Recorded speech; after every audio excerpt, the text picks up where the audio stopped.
அஸ்ஸலாமு அலைக்கும் வரஹ்மத்துல்லாஹி வபரகாத்துஹு. அபுதாபி, துபாய், ஷார்ஜா மற்றும் ஏனைய ஐக்கிய அரபு அமீரக பள்ளிவாசல்களில் வெள்ளிக்கிழமை ஓதப்படும் ஜும்மா உரை. வெளியீடு ஐக்கிய அரபு அமீரக அரசின் இஸ்லாமிய விவகாரத்துறை. தேதி வெள்ளிக்கிழமை, ஜுமாதில் ஆஹிர் பிறை 9 ஹிஜ்ரி 1445, 22 டிசம்பர் 2023. தலைப்பு பாக்கியங்களின் கிரீடம். பாக்கியங்களின் கிரீடம். எல்லா புகழும் அல்லாஹுக்கே. அவன்தான் பெரும் கொடையாளனாகவும் சங்கை மிக்கவனாகவும் இருக்கிறான். நம்மீது எண்ணிலடங்காத கிருபைகளை பொழிந்து வருகிறான். மேலும் வணக்கத்திற்குரியவன் அல்லாஹுவையன்றி வேறு யாரும் இல்லை. ஆட்சி அதிகாரங்கள் அவன் வசமே உள்ளன. அவனுக்கு யாதொரு இணையுமில்லை என்று நான் சாட்சி கூறுகிறேன். எங்கள் திருநபி முஹம்மது ஸல்லல்லாஹு அலைஹி வஸல்லம் அவர்கள் அல்லாஹுவின் அடியாராகவும் தூதராகவும் இருக்கிறார்கள் என்று நான் சாட்சி கூறுகிறேன். யா அல்லாஹ், எங்கள் தலைவர் நபிகள் நாயகம் ஸல்லல்லாஹு அலைஹி வஸல்லம் அவர்கள் மீதும் அவர்களின் புனிதமிக்க குடும்பத்தினர் மீதும் தியாகம் நிறைந்த தோழர்கள் அனைவர் மீதும் உலக முடிவு நாள் வரை அழகிய முறையில் அந்த தோழர்களை பின்பற்றி நடக்கும் முஸ்லிம்கள் மீதும் இறைவா நீ ஸலவாத்தும் ஸலாமும் பொழிந்திடுவாயாக. கவனமாக கேளுங்கள். இறைவனுக்கு அஞ்சி நடப்பதை எனக்கும் உங்களுக்கும் உபதேசிக்கிறேன். பரிசுத்த நாயனாகிய அல்லாஹு கூறுகிறான், وَمَن يَتَّقِ اللَّهَ يَجْعَل لَّهُ مَخْرَجًا وَيَرْزُقْهُ مِنْ حَيْثُ لَا يَحْتَسِبُ. எவர்கள் அல்லாஹுக்கு பயந்து நடக்கிறார்களோ அவர்களுக்கு இத்தகைய விவகாரங்களிலிருந்து ஒரு நல்ல தீர்வு பெற வழியை ஏற்படுத்தி தருவான். மேலும் அவர்கள் எதிர்பார்க்காத வகையில் அவர்களுக்கு வேண்டிய வசதிகளையும் அளிப்பான். எவர்கள் அல்லாஹுவை முற்றிலும் நம்புகிறார்களோ அவர்களுக்கு அவனே முற்றிலும் போதுமானவனாக இருக்கிறான் என்று இறைவன் திருமறையில் கூறுகிறான்.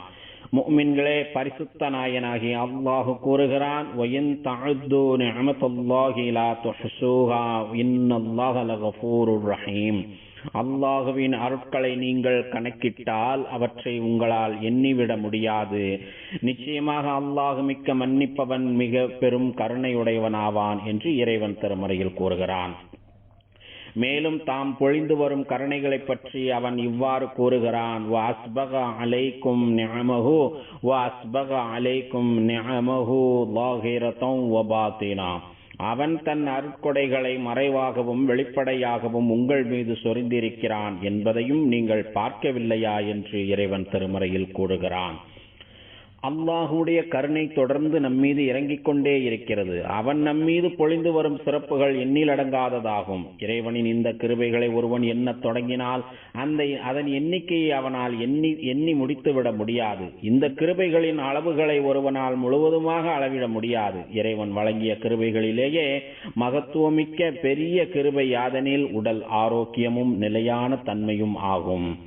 சஹாபி அப்துல்லா இப்னு மஸ்ஊத் ரலியல்லாஹு அன்ஹு அவர்கள் கூறுகிறார்கள், அந்நஈமு ஹுவல் அம்னு வஸ்ஸிஹா. உண்மையில் ஒருவனுக்கு கிடைத்த கிருபை என்பது போர், கலவரம், இயற்கை பேரிடர் உள்ளவற்றிலிருந்து பாதுகாப்பான சூழலை பெற்றிருப்பதும் பரிபூர்ண உடல் ஆரோக்கியமும் ஆகும். உண்மையில் ஒருவனுக்கு கிடைத்த கிருபை என்பது போர், கலவரம், இயற்கை பேரிடர் உள்ளிட்டவற்றிலிருந்து பாதுகாப்பான சூழலை பெற்றிருப்பதும் பரிபூர்ண உடல் ஆரோக்கியமும் ஆகும் என்று அந்த சஹாபி கூறுகிறார்கள்.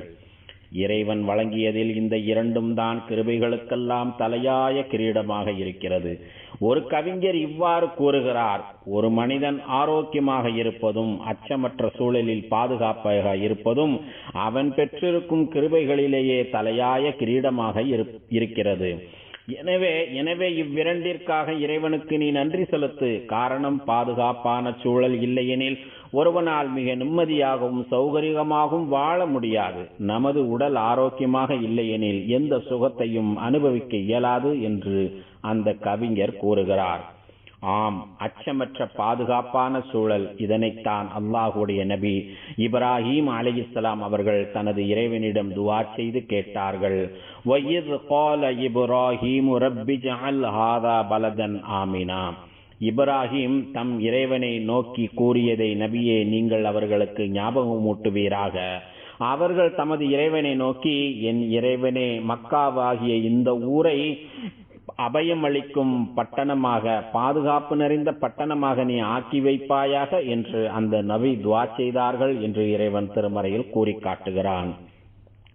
அடுத்ததாக பரிபூர்ண உடல் ஆரோக்கியம் மற்றும் நோய் நொடியற்ற வாழ்க்கை. இதனை குறித்து இறை தூதர் கண்மணி நாயகம் ஸல்லல்லாஹு அலைஹி வஸல்லம் அவர்கள் கூறுகிறார்கள், فَإِنَّ النَّاسَ لَمْ يُعْطَوْا بَعْدَ الْيَقِينِ شَيْئًا خَيْرًا مِنَ الْعَافِيَةِ.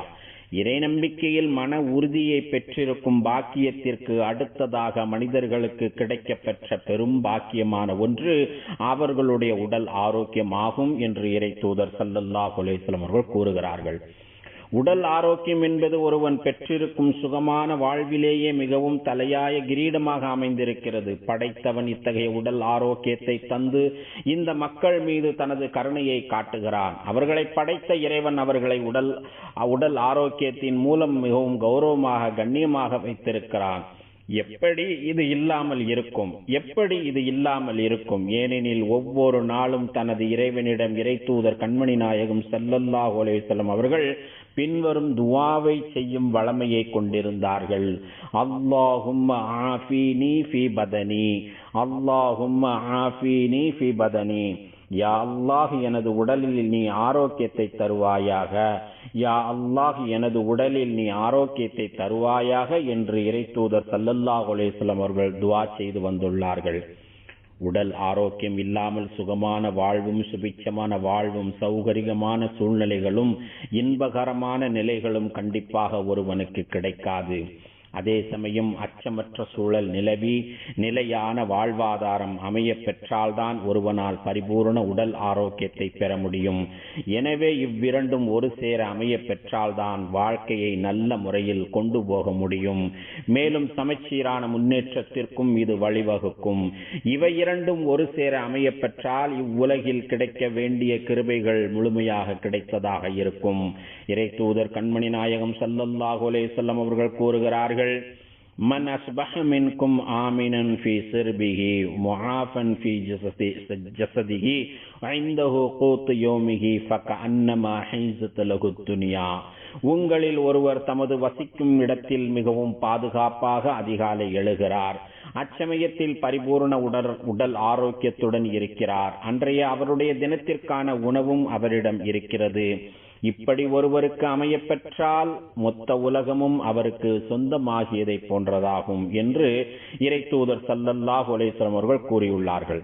இறைவனின் மாபெரும் கருணைகளான அச்சமற்ற சூழலும் பரிபூர்ண உடல் ஆரோக்கியமும் ஒருங்கே அமைய பெற்றால் ஒருவனால் மிகவும் நிம்மதியாகவும் நிதானமாகவும் தனது இறைவனை விரும்பிய வகையில் திருப்திகரமாக வணங்கலாம். மேலும் இது தொடர்பான அறிவு ஞானங்களையும் வளர்த்து கொள்ள முடியும். தமது பிள்ளைகளையும் குடும்பத்தினரையும் நன்கு பராமரித்து வைத்திருக்க முடியும். ஒரு சேர இணைந்து ஒரே சமூகமாக முன்னேற வழிவகுக்கும். தமது தேசத்தின் வளர்ச்சியில் பங்கெடுத்து அதற்கு பெருமை சேர்க்க முடியும். எனவே இவ்விரண்டு பாக்கியங்களில் இம்மை மறுமையின் கருணைகள் ஒருங்கே அமைய பெற்றிருக்கிறது. யா அல்லாஹ், பரிபூர்ண உடல் ஆரோக்கியத்தையும் நோய் நொடியற்ற வாழ்வையும் எங்களுக்கு நிலையாக தருவாயாக. அச்சமற்ற சூழலையும் நிலைத்த தன்மையும் எங்களுக்கு நீ தொடர்ந்து வழங்குவாயாக. அல்லாஹு தஆலாவின் கருணைகளுக்கு நன்றி செலுத்தி வருபவர்களே, அல்லாஹு தஆலாவின் கருணைகள் தொடர்ந்து கிடைப்பதும் அவை மென்மேலும் அதிகரிப்பதும் எவ்வாறெனில் அந்த பாக்கியங்களுக்காக விடாமல் அவனுக்கு நன்றி செலுத்திக் கொண்டே இருக்க வேண்டும். பரிசுத்த நாயனாகிய அவன் கூறுகிறான், وَإِذْ تَأَذَّنَ رَبُّكُمْ لَئِنْ شَكَرْتُمْ لَأَزِيدَنَّكُمْ. உங்கள் இறைவன் உங்களை நோக்கி, இதற்காக நீங்கள் எனக்கு நன்றி செலுத்தினால் நான் என் அருளை மேலும் உங்களுக்கு அதிகப்படுத்துவேன், நான் எனது கிருபைகளை மேலும் உங்களுக்கு அதிகப்படுத்துவேன் என்று இறைவன் திருமறையில் கூறுகிறான். அரசியல் சூழல் மற்றும் இயற்கை பேரிடர் உள்ளிட்ட எந்த பதற்றமான நிலையும் இல்லாமல் நிலையாக இருப்பது இறைவன் அளித்த மாபெரும் கருணையாகும். அனைத்து விதமான பலன்களை தருவதாகும். இதனால்தான் இதனை பற்றி அல்லாஹு தஆலா நமக்கு நினைவூட்டுகிறான். மேலும் இதற்காக நன்றி செலுத்தி வர வேண்டும் என்று நம்மை வலியுறுத்துகிறான். எல்லாம் வல்ல அவன் கூறுகிறான், ஃபல்யஅ்புது ரப்ப ஹாதல் பைத்தில்லதி அத்அமஹும் மின் ஜூஇன் வஆமனஹும் மின் ஹௌஃப். அதற்கு நீங்கள் நன்றி செலுத்துவதற்காக இவ்வீட்டின் இறைவனையே அவர்கள் வணங்கவும், அவன்தான் அவர்கள் உளவடித்து பயிரிடாமலே இந்த வர்த்தகத்தின் பிரயாணத்தின் மூலம் அவர்களுடைய பசிக்கு உணவளித்து வருகிறான். கொலை, களவு முதலிய கொடிய பயத்திலிருந்தும் அவர்களுக்கு அபயமளித்தான் என்று இறைவன் திருமறையில் கூறுகிறான். நாமும் நமது பங்களிப்பின் மூலம் பாதுகாப்பான சூழல் மற்றும் நிலைத்த தன்மையை அதிகரிக்க ஒத்துழைக்க வேண்டும். எனவே வீண் வதந்திகளை தவிர்ப்பது, பொய்யான அறிக்கைகள் மற்றும் செய்திகளை பரப்புவதிலிருந்து விலகி இருப்பது உள்ளிட்டவற்றில் அதீத அக்கறை செலுத்த வேண்டும். உண்மையில் எல்லாம் வல்ல இறைவன் வெறுக்கும் தீய குணங்களில் இதுவும் ஒன்றாகும். இறை தூதர் கண்மணி நாயகம் ஸல்லல்லாஹு அலைஹி வஸல்லம் அவர்கள் கூறுகிறார்கள், இன்னல்லாஹ யர்லா லக்கும் ஸலாஸன் வ யக்ரஹு லக்கும் ஸலாஸன் ஃபயர்லா லக்கும் இலக கீல் வகால் வ யக்ரஹு லக்கும் கீல் வகால். அல்லாஹ் உங்களுக்கு 3 விஷயங்களை விரும்புகிறான், உங்களுக்கு 3 விஷயங்களை வெறுக்கிறான். அல்லாஹ் ஒருவனே வணங்குவதையும் அவனுக்கு இணை கற்பிக்காமல் இருப்பதையும் விரும்புகிறான். நீங்கள் அனைவரும் அல்லாஹுவின் ஒற்றுமை எனும் கயிற்றை பற்றி பிடிப்பதையும் பிரிந்து விடாமல் இருப்பதையும் விரும்புகிறான். உங்களிடம் இவற்றை வெறுக்கிறான். அதாவது இவ்வாறு சொல்லப்பட்டது, அவர் சொன்னார், இவர் சொன்னார் என்று ஊர்ஜிதம் இல்லாததை பேசுவதையும், தேவையின்றி அதிகமாக கேள்விகள் கேட்பதையும், செல்வத்தை வீணாக்குவதையும் அவன் வெறுக்கிறான் என்று இறை தூதர் கண்மணி நாயகம் ஸல்லல்லாஹு அலைஹி வஸல்லம் அவர்கள் கூறியுள்ளார்கள். வதந்திகளால் ஏற்படும் பாதிப்புகளை பற்றி இறை தூதர் கண்மணி நாயகம் ஸல்லல்லாஹு அலைஹி வஸல்லம் அவர்கள் கடுமையாக எச்சரித்துள்ளார்கள். கஃபா பில் மர்இ கிதுபன் கஃபா பில் மர்இ கதிபன் ஐயு ஹத்திஸ பிகுல்லி மா சமிஅ. ஒருவர் தாம் கேள்விப்பட்டதையெல்லாம் பிறருக்கு அறிவிப்பதே அவர் பொய்யர் என்பதற்கு போதுமான சான்றாகும். ஒருவர் தாம் கேள்விப்பட்டதையெல்லாம் பிறருக்கு அறிவிப்பதே அவர் பொய்யர் என்பதற்கு போதுமான சான்றாகும் என்று இறை தூதர் ஸல்லல்லாஹு அலைஹி வஸல்லம் அவர்கள் கூறியுள்ளார்கள். இறை தூதர் கண்மணி நாயகம் ஸல்லல்லாஹு அலைஹி வஸல்லம் அவர்கள் ஒரு மனிதருக்கு கடுமையான வேதனை தரப்படுவதை கனவில் கண்டார்கள். அந்த மனிதர் செய்த பாவம்தான் என்ன என்று அது குறித்து விசாரித்தார்கள். அப்போது மலக்குமார்கள் இன்னஹு ரஜுலுன் கஸாப் யக்திபுல் கஸபத ஃபதுஹ்மலு அன்ஹு ஃபில் ஆஃபாக். அதற்கு அந்த மலக்குமார்கள், ஆம், முதலில் தாடை சிதைக்கப்பட்டவரை நீங்கள் பார்த்தீர்களே, அவர் ஒரு பெரும் பொய்யர். அவர் பொய் பேச அது அவர் வழியாக உலகின் மூலை முடுக்கல நாலா பக்கங்களையும் அடைந்துவிடும். நீங்கள் பார்த்த தண்டனை அவருக்கு மறுமை நாள் வரை கொடுக்கப்படும் என்று பதில் சொல்லப்பட்டது. எனவே அல்லாஹ்வின் நல்லடியார்களே, நாம் எதை குறித்து பேசுகிறோம், எதை பற்றி சமூக தளங்களில் எழுதுகிறோம் என்பதில் அல்லாஹ்வை பயந்து நடக்க வேண்டும். அல்லாஹ்வுடைய கருணைகள் தமக்கு கிடைத்திருப்பதை ஒவ்வொரு மனிதனும் தமக்குள் முதலில் சிந்தனை செய்து உணர்ந்து கொள்ள வேண்டும். அந்த பாக்கியங்களுக்காக பரிசுத்த நாயனாகிய அவனை பொருந்திக் கொள்ளும் விதத்தில் நடந்து கொள்ள வேண்டும். மேலும் அந்த பாக்கியங்களை நன்கு பாதுகாக்க வேண்டும். இதனை குறித்தான விழிப்புணர்வை நமது குடும்ப உறுப்பினர்களுக்கும் இளைய தலைமுறையினருக்கும் நாம் வலியுறுத்தி கொண்டே இருக்க வேண்டும். இவ்வாறு தொடர்ந்து நமக்கு கிடைக்கும் எல்லா விதமான பாக்கியங்களுக்கும் நாளை மறுமையில் நாம் கேள்வி கணக்கு கேட்கப்படுவோம் என்பதையும் நாம் கவனத்தில் கொண்டிருக்க வேண்டும். எல்லாம் வல்ல அவன் கூறுகிறான், சும்மல துஸ்அலுன்ன யௌமஇதின் அனின் நஈம். உங்களுக்கு இறைவன் புரிந்த அருளை நீங்கள் எவ்வழியில் செலவு செய்தீர்கள் என்பதை பற்றியும், பின்னர் அந்நாளில் நிச்சயமாக நீங்கள் கேள்வி கேட்கப்படுவீர்கள் என்பதையும் நீங்கள் நினைவில் வைத்துக் கொள்ளுங்கள் என்று இறைவன் திருமறையில் கூறுகிறான். யா அல்லாஹ், நாங்கள் உனக்கு நன்றி செலுத்துபவர்களாக எங்களை நீ ஆக்கி அருள்வாயாக. மேலும் நீ வழங்கி இருக்கும் பாக்கியங்களை நன்கு பாதுகாப்பவர்களாகவும் எங்களை நீ ஆக்கி அருள்வாயாக. யா அல்லாஹ், உனக்கும் உனது தூதர் முஹம்மது ஸல்லல்லாஹு அலைஹி வஸல்லம் அவர்களுக்கும் நீ யாரையெல்லாம் பின்பற்றி நடக்கச் சொன்னாயோ அவர்களுக்கும் நாங்கள் முழுமையாக வழிபட்டு நடப்பதற்கு எங்கள் அனைவருக்கும் நீ அருள் புரிவாயாக. எல்லாம் வல்ல இறைவன் தனது திருமறையில் கூறுகிறான், யா அய்யுஹல்லதீன ஆமனு அத்தீஉல்லாஹ வ அத்தீஉர் ரசூல வ உலில் அம்ரி மின்கும். ஈமான் கொண்ட நல்லடியார்களே, அல்லாஹுக்கு கீழ்ப்படியுங்கள், இன்னும் அல்லாஹுவின் தூதருக்கும் உங்களின் நேர்மையாக அதிகாரம் வைப்பவர்களுக்கும் கீழ்ப்படியுங்கள் என்று இறைவன் திருமறையில் கூறுகிறான்.